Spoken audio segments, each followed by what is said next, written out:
राधे राधे। आप सबके हृदय में स्थित परमात्मा को प्रणाम करके आज मैं नवा अध्याय शुरू कर रहा हूँ द्वितीय स्कंद के। ब्रह्मा जी के भागवत दर्शन और भगवान के द्वारा उन्हें चतुश्लोक की भागवत का उपदेश। श्री सुखदेव जी ने कहा, परीक्षित, जैसे स्वप्न में देखे जाने वाले पदार्थों के साथ उसे देखने वाले का कोई संबंध नहीं होता, वैसे ही देहादि से अतीत अनुभव स्वरूप आत्मा का माया के बिना दृश्य पदार्थों के साथ कोई संबंध नहीं हो सकता।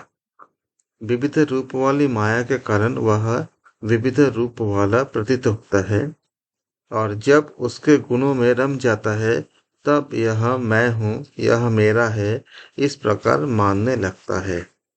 किंतु जब यह गुणों को क्षुब्ध करने वाले काल और मोह उत्पन्न करने वाली माया, ये दोनों से परे अपने अनंत स्वरूप में मोह रहित होकर रमन करने लगता है, आत्माराम हो जाता है, तब यह मैं, मेरा, इसका भाव छोड़कर पूर्ण उदासीन गुणातीत हो जाता है। ब्रह्मा जी निष्कपट तपस्या से प्रसन्न होकर ब्रह्मा जी के निष्कपट तपस्या से प्रसन्न होकर भगवान ने उन्हें अपने रूप का दर्शन कराया और आत्म तत्व के ज्ञान के लिए उन्हें परम सत्य परमार्थ वस्तु का उपदेश किए।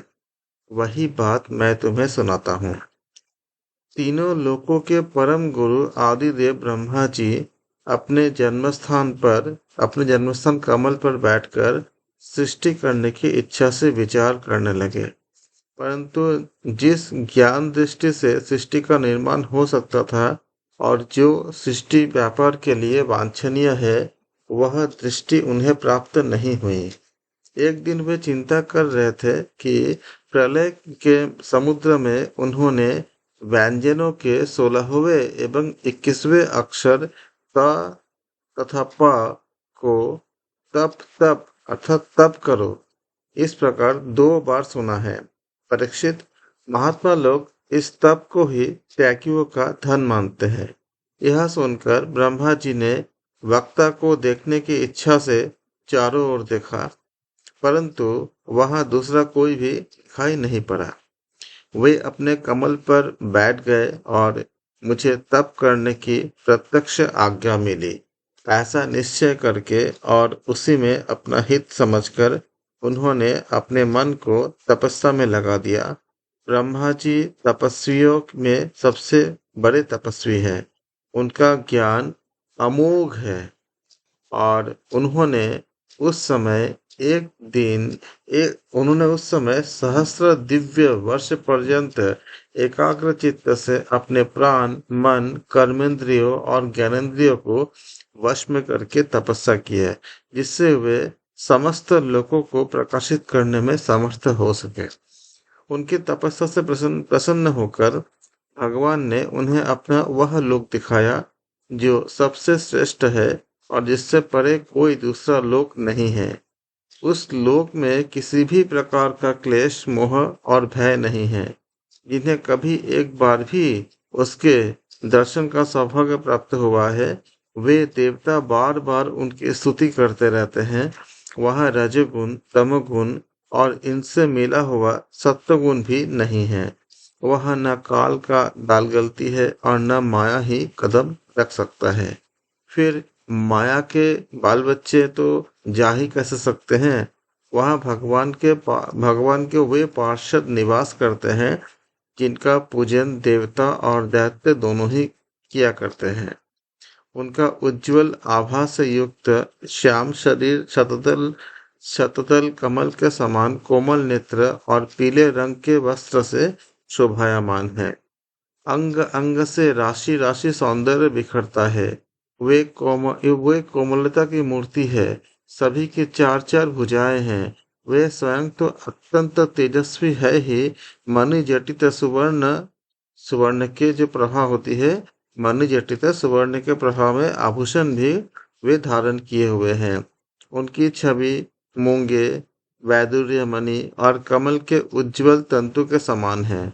उनके उनके कानों में कुंडल, मस्तक पर मुकुट और कंठ में मालाएं शोभायमान है।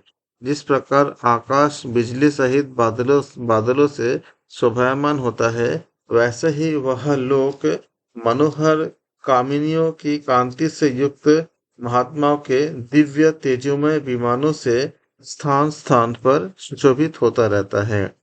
उस वैकुंठ लोक में लक्ष्मी जी सुंदर रूप धारण करके अपने विविध विभूतियों के द्वारा भगवान के चरण कमलों की अनेकों प्रकार से सेवा करती है। कभी कभी वे झूले पर बैठकर अपने प्रियतम भगवान की लीलाओं का गायन करती है। तब उनके सौंदर्य और सुरभि से उन्मत्त होकर भौरे स्वयं उन लक्ष्मी जी का गुणगान करने लगते हैं। ब्रह्मा जी ने देखा कि उस दिव्य लोक में समस्त भक्तों के रक्षक लक्ष्मीपति, यज्ञपति एवं विश्वपति भगवान विराजमान हैं। सुनंद, नंद, प्रबल और आर्यन आदि मुख्य मुख्य पार्षदगण उन प्रभु की सेवा कर रहे हैं। उनका मुख कमल प्रसाद मधुर मुस्कान से युक्त है। आंखों में लाल लाल डोरियां है।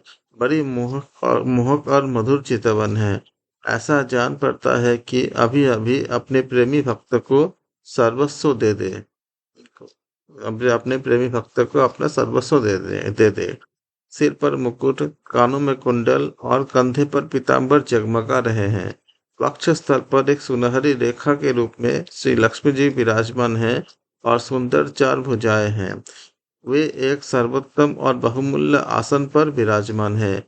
पुरुष प्रकृति, महतत्व, अहंकार, मन, 10 इंद्रिय, शब्दादि आदि 5 तन्मात्राएं और पंचभूत है। ये 25 शक्तियां मूर्तिमान होकर उनके चारों ओर खड़ी है।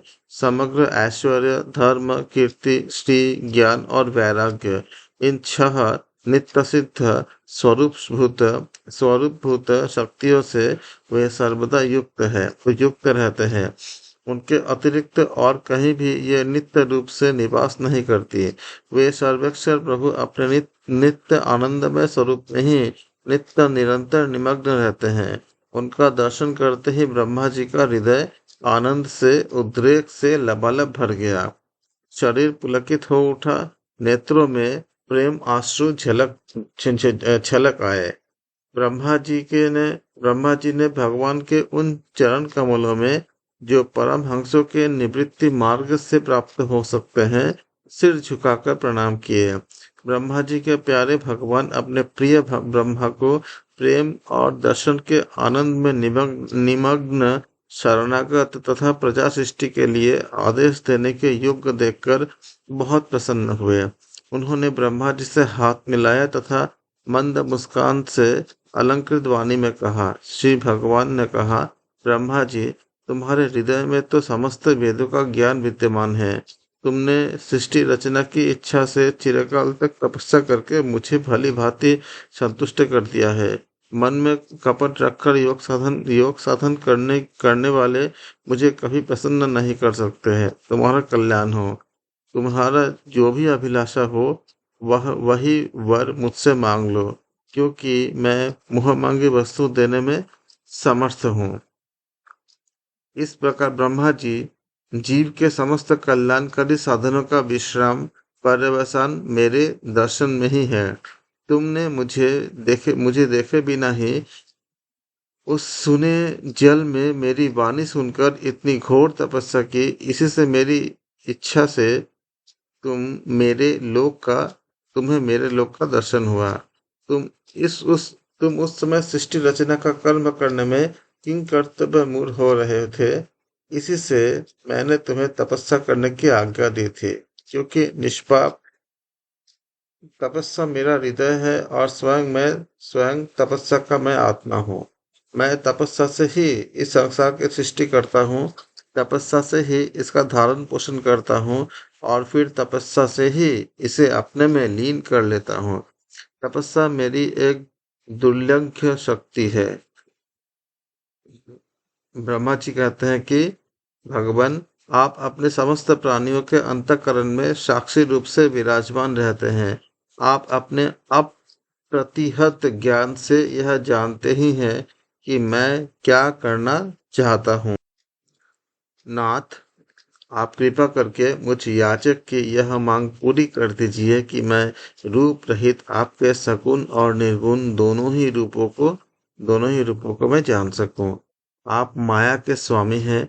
आपका संकल्प कभी व्यर्थ नहीं होता। जैसे मकड़ी अपने मुंह से जाला निकालकर उसमें क्रीड़ा करती है और फिर उसे अपने में ही लीन कर लेती है, वैसे ही आप अपनी माया का आश्रय लेकर इस विविध शक्ति संपन्न जगत की उत्पत्ति, पालन और संहार करने के लिए अपने आप को ही अनेक रूपों में में बना देते हैं और क्रीड़ा करते हैं। इस प्रकार आप कैसे करते हैं? इस मर्म को मैं जान सकूं, ऐसा ज्ञान आप मुझे दीजिए। आप मुझ पर ऐसी कृपा कीजिए कि मैं सजग रहकर सावधानी से आपकी आज्ञा का पालन कर सकूं और सृष्टि की रचना करते समय भी कर्तापन आदि के अभिमान से न बंध जाऊं। प्रभु, आपने एक मित्र के समान हाथ पकड़कर मुझे अपना मित्र स्वीकार किया है। अतः जब मैं आपकी इस सेवा सृष्टि रचना में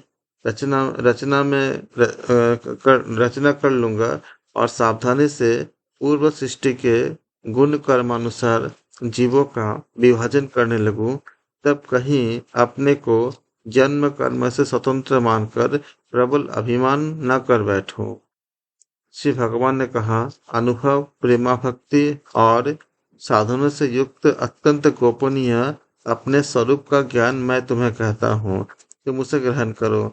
मेरा जितना विस्तार है, मेरा जो लक्षण है, मेरे जितने और जैसे रूप है, गुण और लीलाएं है, मेरी कृपा से तुम उनका तत्व ठीक ठीक वैसा ही अनुभव करो। सृष्टि का पूर्व केवल मैं था। मेरे अतिरिक्त न स्थूल था, न सूक्ष्म था और न तो दोनों का कोई कारण अज्ञान था।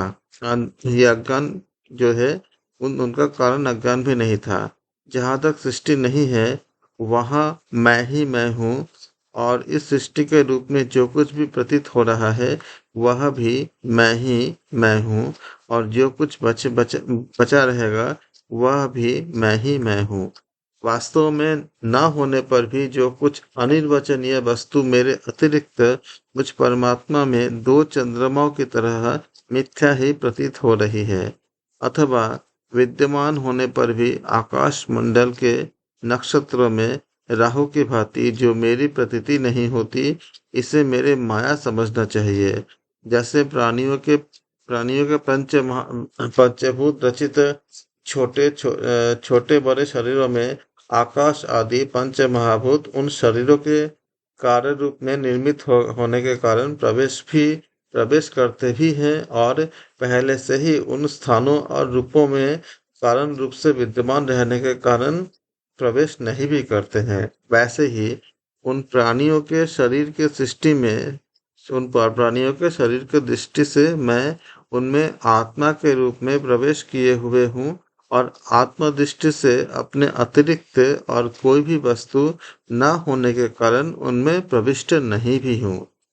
यह ब्रह्म नहीं, यह ब्रह्म नहीं, इस प्रकार निषेध पद्धति से, और यह ब्रह्म है, यह ब्रह्म है, इस अन्वय की पद्धति से यही सिद्ध होता है कि सर्वातीत एवं सर्वस्वरूप भगवान ही सर्वदा एवं सर्वत्र स्थित है। वही वास्तविक तत्व है। जो आत्मा अथवा परमात्मा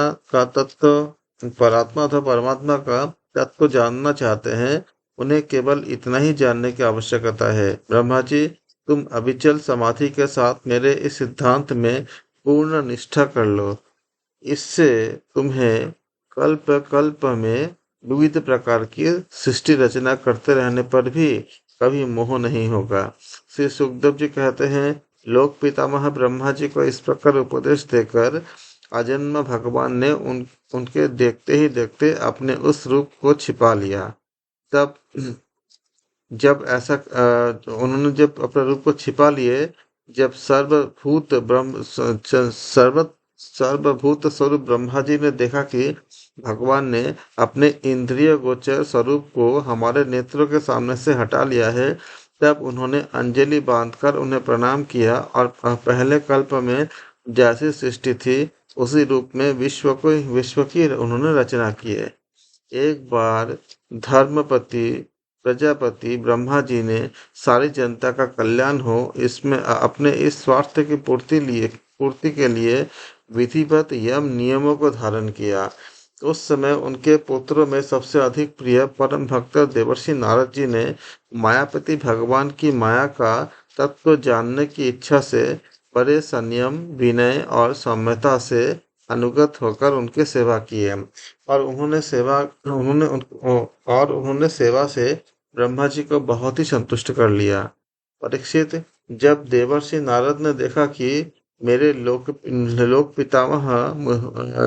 पिताजी मुझ पर प्रसन्न है जब देवर्षि नारद ने ये देखा कि मेरे लोक पिताजी मुझ पर बहुत प्रसन्न हैं, तब उन्होंने उनसे यही प्रश्न किए जो तुम मुझसे कर रहे हो। नारद जी ने ये प्रश्न किए थे कि जो तुमने प्रश्न मुझसे किए हो वही नारद जी ने भी किए थे। उनके प्रश्न से ब्रह्मा जी और भी प्रसन्न हुए। फिर उन्होंने यह 10 लक्षण वाला भागवत पुराण अपने पुत्र नारद को सुनाया जिसका स्वयं भगवान ने उन्हें उपदेश दिए थे। परीक्षित, इस समय मेरे परम तेजस्वी पिता सरस्वती के तट पर बैठकर परमात्मा के ध्यान में मग्न थे। उस समय देवर्षि नारद जी ने वही भागवत उन्हें सुनाया। तुमने मुझसे जो प्रश्न किया है वह विराट पुरुष से इस जगत की उत्पत्ति कैसे हुई तथा दूसरे भी जो बहुत से प्रश्न किए हैं उन सबका उत्तर मैं उसी भागवत पुराण के रूप में देता हूँ। इस प्रकार 9वां अध्याय समाप्त हुए।